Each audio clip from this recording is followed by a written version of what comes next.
Hey guys, what's going on? We are on the final part of the idea guys thing on the quickie, and now we're getting into the good stuff. This is their removal from power, because as we know, the idea guys are the worst trolls that Chris has ever had. Basically, extorted him for money, made him do humiliating things, and really fucked up his mind. But we'll get to the fucked up his mind part in a bit. January 2018. An early attempt to stop Wise's influence over Chris was made in January of 2018. At the time, there had been no indication of the extortion or sadistic manipulation over Chris that was to come. The intervention was made, according to a KiwiStar moderator, because the output of his early manipulation was total trash. We have seen all we need to see, and nothing more would be gained from seeing the more squatting tracksuits and introduction of Pepe Chu. Yawning Sneasel, one of the Quickie Farm moderators involved with the first doxing. On the 22nd of January 2018, Wise was doxed by Kiwi Farms, and the dox of his family members was included as a deterrent. However, Wise persisted in contact with Chris, which is kind of surprising, actually. One of Chris's drawings of Wise's character's cunty nugget was made the next day, implying Wise did not cut communications with Chris. He actually, I think, used a different name and account with Chris to kind of stave off the trail.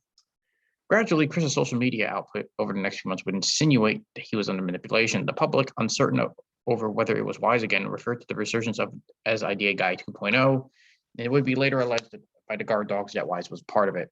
He got doxxed, people forgot about him, and instead of thinking, boy, I dodged a bullet, well, better safe than sorry, let's pack it in, he goes, oh yeah, coast clear, start her back up again, guard dog Marvin said.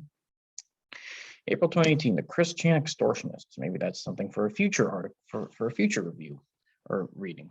In April 2018, the captain, who I'm assuming is one of the guard watchdogs, was informed by people close to Chris that they suspected he was being manipulated and extorted.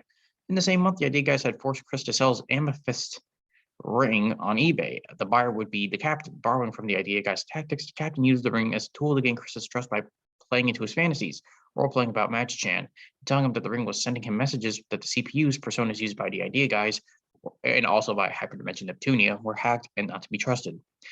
Captain's photoshopped image of Chris's amethyst ring used to convince Chris to trust him instead of the idea guys. Okay. The ring actually looks kind of cool, not even gonna lie. Here's what the captain had to say. I simply told him that the ring was sending me Morse code messages and that the idea guys were lying to him. So I did a 5-minute Photoshop of the ring glowing and sent it to Chris, as well as a piece of notepaper where I wrote the CPUs have been hacked. No, don't trust the CPUs, claiming that that was a Morse code message. Sure enough, Chris believed it and proceeded to give me his passwords and everything else. That's how we got to where we are today. Without the ring, we may have never found out what happened. Trusting the captain, Chris gave him direct access to his accounts, including Discord, so the captain could scan for viruses. When I logged in onto the Discord, I was appalled. The level of absurdity that these guys had gone in order to take advantage of Chris was beyond belief. I saw the constant requests for money, threats, blackmail, etc. And Chris's response, listen, I was simply floored. They were forcing Chris to post videos, Twitter statuses, etc., all in order to get their kicks in addition to the constant request for the constant request for money, said the captain. The captain teamed up with Marvin to gather evidence, telling Chris to take a break from the internet and to catch up on TV shows the idea guys had banned him from watching. The captain, with Marvin's coaching, role-played as Chris in the idea guys Discord server to stall while Marvin worked to capture the Discord chat logs. At one point, the idea guys wanted Chris to post photographic evidence that he was indeed himself, writing a message on a dry erase board. I had Chris take said picture for me and then forwarded it to them, etc. Eventually, Marvin built a script to rip the chat logs from Discord, which amounted to hundreds of pieces of autistic debauchery in which these speds took advantage of Chris. Goddamn, call them speds. When the script was finished and we had the chat logs and images, we simply went silent on the Discord, and a couple days later, Wise and Boyd got freaked out and attempted to sanitize it, banning Chris from the channel and deleting every private message they had sent him one by one, said the captain.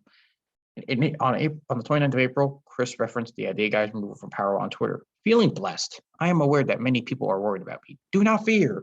I am in a good place and everything will be okay. Things will be figured out soon enough, said Chris. You know, I call Chris a piece of shit, but like nobody deserves to go through what he went through, the idea guys. So I'm glad it worked out. And they were removed from power. I'm really because even though Chris is a piece of shit, it's still kind of awful to just see the idea guys do this shit to him. A month later, Chris revealed a bit more, saying that he had very powerful allies helping him rectify the situation. I can't say much other than certain people should be very frightened right now. Attempted return. According to the captain, one of the idea guys attempted to engage with Chris once more, but Chris rejected it.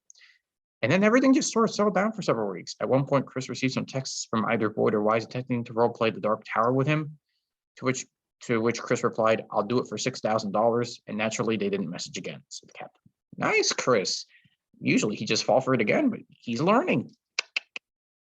Reported to the authorities. Chris did eventually print my IC3 report. I don't know what that means, and hand it into the station himself. Since then, it's been dead air. No one has contacted Chris. No one has contacted me. No one has done anything. Guard Dog Null describes his frustrations for the lack of an investigation. With their archives of the Idea Guys Discord chat logs with Chris, as well as Chris providing the receipts and invoices of gifts sent to them, the Guard Dogs attempted to report the Idea Guys to the authorities. Null contacted the Greene County Sheriff, local to Chris, to discuss the matter, but the sheriff interpreted things as a matter of choice from Chris. Null also contacted the FBI as the alleged extortion occurred across state lines, both through their online contact form and also by handing a copy to an FBI agent. Chris later took a printed copy of Null's report to his local police station and turned it in. However, there have been no signs of an investigation as Null and Chris were not contacted back. Lingering influence. This is where it gets kind of shitty. If you want bad direction, you should look up Idea Guy. Chris, in the middle of restating his belief that he is married to Crizel and Magichan and Idea Guy concept. Oh, Dark Idea Guy. This is like Chris's vision of like what the Idea Guys are. Interesting. Kind of looks like Count Graduate. It kind of reminds me of Count Graduate, honestly. Despite the Idea Guys being removed from power in April 2018, the damage to Chris's sense of reality has lingered, and as their actions have given him a sense of validation and boosted his confidence in his pre-existing belief about dimensions and psychically linking to it with his imaginary friends. Chris, though aware of the Idea Guys' malevolence, continues to believe in many of the concepts that they had instilled into him, the most notable being the dimensional merge, which he believes will magically solve the Sonichu crisis and bring Quickville C-197 and all fictional characters to life and lore from video game series Hyperdimension Neptunia, in particular CPU goddesses, which crystallized into Chris believing he is CPU Blueheart. Other concepts that Chris still holds on to include his bisexuality, his polyamorous marriage, which ended the love quest, Robert Chew, theories about Ted Bundy, and the 69 Sonichus and Rose Chews.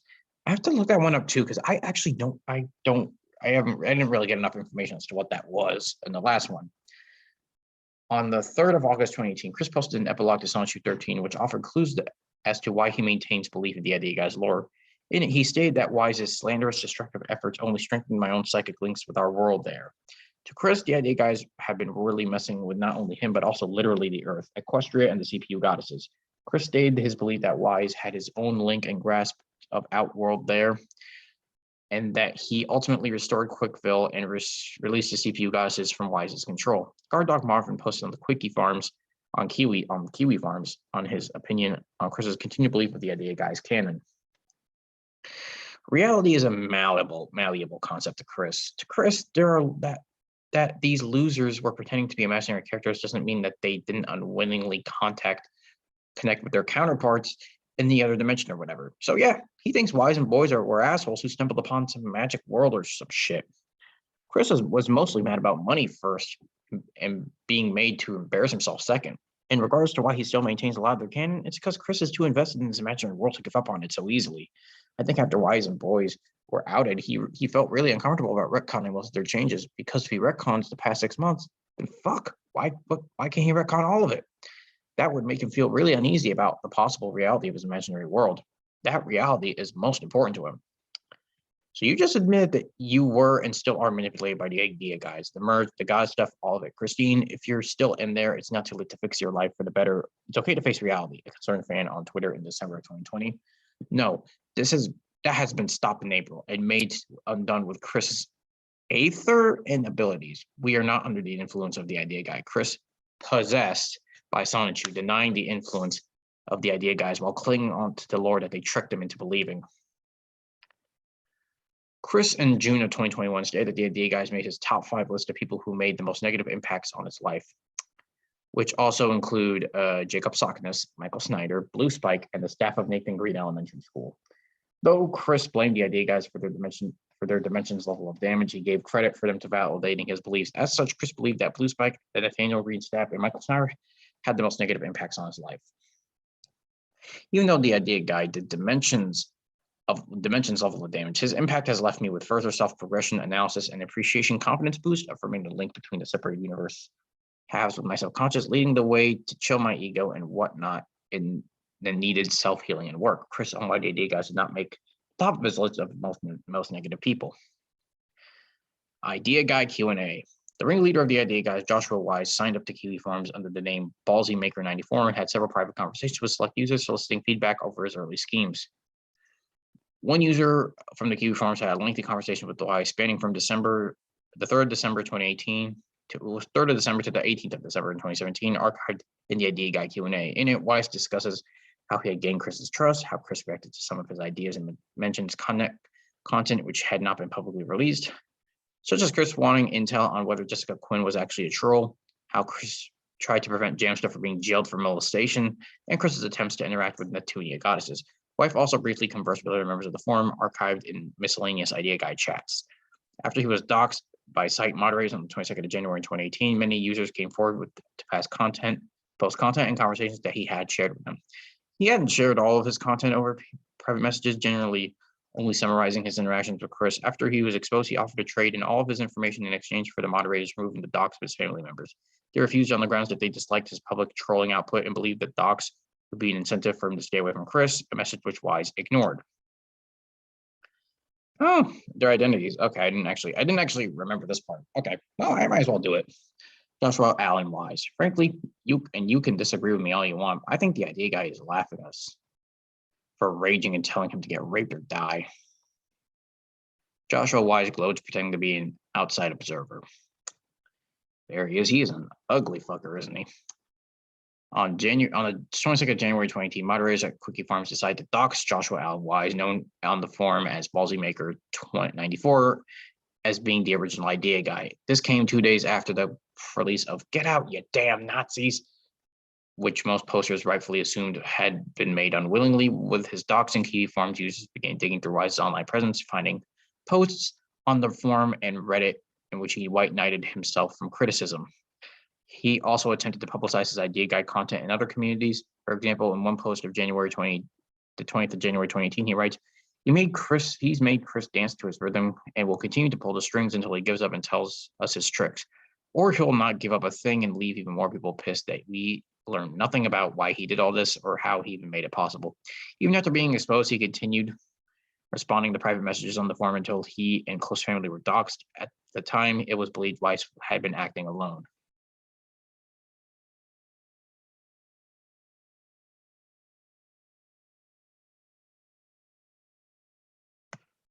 Stephen Boyd.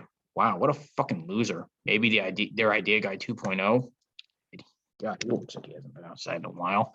Stephen Boyd, months before being exposed as an Idea Guy. The guard dogs alleged that Wise hadn't stopped in spite of being doxxed and at some point invited in more partners, one being Stephen Boyd, who went by the name Ninfreaklon on Kiwi Farms. What kind of name is that? Prior to being ousted and exposed, Boyd participated in threads speculating on the identity of a supposed Idea Guy 2.0, where it was noted that this supposed new troll had been trolling only a day after Wise had been doxxed. Boyd responded, "But what kind of person would go back to doing this immediately after being doxxed? It doesn't properly add up for Cunt Nugget to be Josh. Maybe Chris told Idea Guy 2.0 everything." Because of the discovery of his involvement, it seems extremely unlikely that Boyd only became involved after Wise had been exposed. Leaked private messages to other Kiwi Farms members seem to indicate that Wise had been searching for a partner in crime. Boyd may have noticed and reached out. Perhaps unsurprisingly, after Wise was doxxed, Boyd began white-knighting him, comparing his trolling to Marvin or Clyde Cash. Stephen wouldn't be exposed himself until 6 months later. A dox does seem a little extreme. I mean, would we have done the same to Clyde Cash or Marvin for stupid shit they did in the past to generate Chris chimping when this is less than that? Unknown others. The other two Idea Guys mentioned by the guard dogs are unknown, as both were said to have contributed very little to the overall manipulation. The only known information about them is that one is Canadian and has a Kiwi Farms handle name of the Devil Tails, and the other is a gay Chinese man who was apparently in a long distance relationship with Wise. In July of 2021, a third Idea Guy surfaced to release the GF chat. I'm not gonna fucking say that. And that's it. That's all of it. Shit. It's like I didn't know, like, I mean, I never heard of the idea, guys, before I started really getting into the chrischan, thanks to Geno Samuel series, but man, this is some messed up shit. It's like just so awful that they did this, and how it still has like a lingering effect on Chris. Like, it hasn't gone away at all. And the fact that he's so kind of desperate to keep out his reality of his world, that he can't, kind of alter all the changes that were made on the quickies, really kind of sad. But anyway, that's gonna be it. And I will see you guys next time once I find something else on here to talk about, which will probably be very soon, because there is so much shit to talk about on here. Till then, have a nice life.